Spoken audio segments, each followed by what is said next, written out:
Good morning guys. Dito na yung update ko sa pangalawang bahay ng manuka natin para sa egg chicken laying farm natin.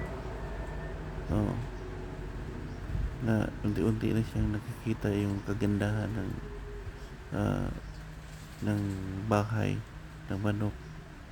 Mas maganda yung nipa kasi mas malamig. Sa palagi ko ganun yung ginawa namin para hindi masyadong mainitan yung manok. Kailangan kasi ng magandang housing yung bahay. Pero kayo naman mamimili kung anong gusto nyo gamitin para sa manok nyo o pang matagalan. Gusto nyo yung yero, pwede na yun. Pero kung gusto nyo sa amin, mas marami kaming nipa, malapit ng mga pagkukunan. Ito na ginamit ko kasi parang mas malamig siya. Pero kung gagamit kayo ng nipa, dapat liitan lang nyo lang ang layo ng pagitan na paglagay ng nipa. 2 pulgada lang sa kamay para mas matagal siyang gawin. Ito pala yung update ko sa pangalawang housing kasi yung 508 namin na manok nagkulang yung size kasi yung nagawa namin pang 250 lang yata chicken, so dinagdagan namin ng almost ganun din kalaki para magkasya yung 508. Diyan sa pangalawa na yan, nalaman namin paano gawin yung sukat ng bahay. Kasi yung unang ginawa namin, trial and error yun. Walang sukat namin, hindi masyadong perfect kasi mali-mali. Pero dito, inayos na namin. Lahat ng ginawa namin dyan, sakto na sa sukat. Sinukatan na yan ng maayos.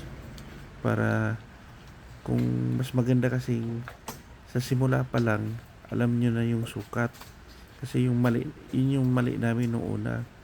Lahat ng gagawin nyo, bawat area layo ng poste sa gigan sa una, sa pangalawa, pangatlo, pare-pareho para yung paggawa mo sa taas sa flooring mo pantay, dapat pantay din, saktong-sakto talaga para paglagay ng frame ng chicken farm mo, hindi ka mahirapan. O yan, pinagawa ko na namin yan dyan. Tapos tingnan mo, sinusukatan na nila. Yun yung kailangan mong kahit maputik dyan, ginawan talaga namin ng paraan para sakto yung taas. May taas kasi kaming standard na ginaya, pareho lang kataas. Yun yung para pumantay siya sa una. Nag-iisa siyang bahay. Makikita niyo yan sa katapusan kung anong hitsura ng ginawa ko. Yan yung bawat poste na gumawa kami ng 1, 2, 4 na poste sa pangalawa.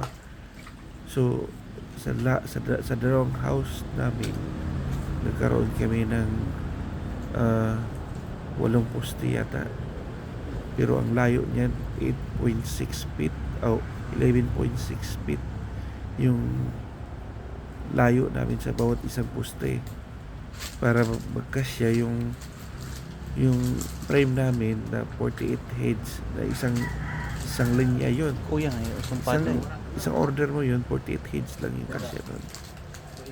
Kaya yun yung sukat na nakuha namin sa unang model namin. Kasi naghanap pa ako ng dyan sa buyer. Pumunta talaga ako doon para sinukatan pala namin, para sukat namin kung ilang kasya sa bahay. Ganun dapat gawin para malaman mo na yung sukat ng bawat poste, kung ilan ang makarga, para hindi ka na trial and error.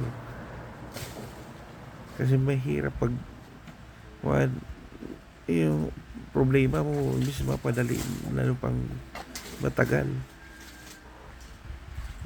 Kaya ito, binilisan lang nilang gawin. Nakakatawa nga dyan guys kasi yung pagkagawa dyan, wala pag baon ng poste kasi maputik, malalim. Tingnan mo yung paa niya, malalim, parang pangwan na tuhod na ang lalim. Kaya sa sunod na gagawin namin guys, makita nyo yung resulta by step talaga yung ginawa namin, para kung kahit wag nyo makinig lang kayo, tignan nyo yung video, kung paano yung kung wala kayong idea,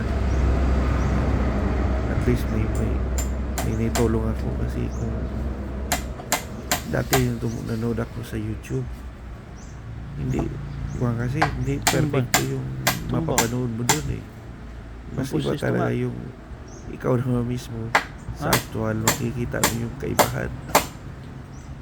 Yung plano mo sa isip mo, hindi yun magkakatotoo. Kailangan dito maayos